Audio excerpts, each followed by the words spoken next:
how would you define mandir or temple in your own experience? So I'll start off with Shrey. Yeah, thanks. Thank you for that beautiful definition. I think, as we growing up in this country, visiting different kinds of temples, participating in different kinds of temple groups, it really shed light to me on what I would consider a real mandir and not.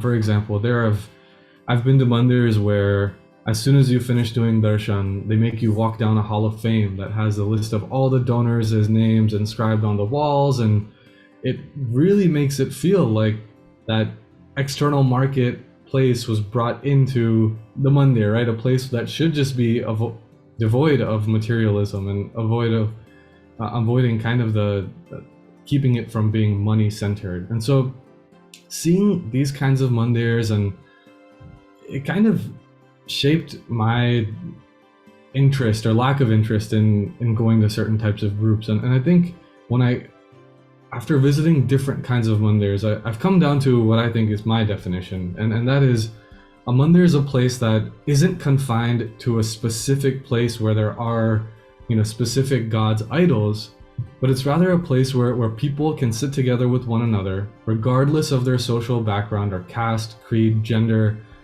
and they can learn thoughts from our scriptures. And those thoughts aren't meant to be listened to, but they help us build a connection to one another, to God, and to the world around us. And I think that mandir, or so in my definition, can take place in a school, in a house. It can take place in a community center, wherever these kinds of thoughts are being shared.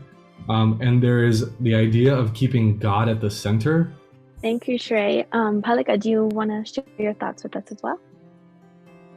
Yeah, of course. I agree with Shrey on a lot of basis of mandir is very much a place of God and a place to center God.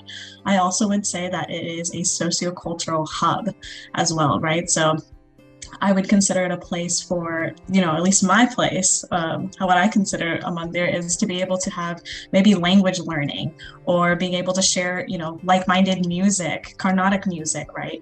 That are, while centering God, also bringing you back to your original cultural root. About, mandirs where we think about where we have Bhagwan, where we have certain energy, where we have certain experiences.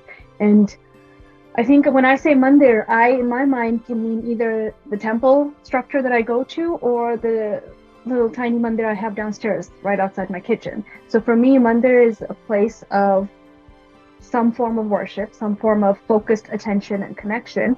But when we think of a temple institution, I think of it as a place of solace, a place of connection, a place to come back to that's meant for someone like me, right? So growing up, like Palika said, growing up as a minority in this country, you sometimes don't have that. You feel a little lost, you feel a little disconnected. So coming back to a temple, a building, an organization is a form of, all right, this is where I can level set my identity. This is where I can level set who I am, find someone of similar mindsets and backgrounds and experiences.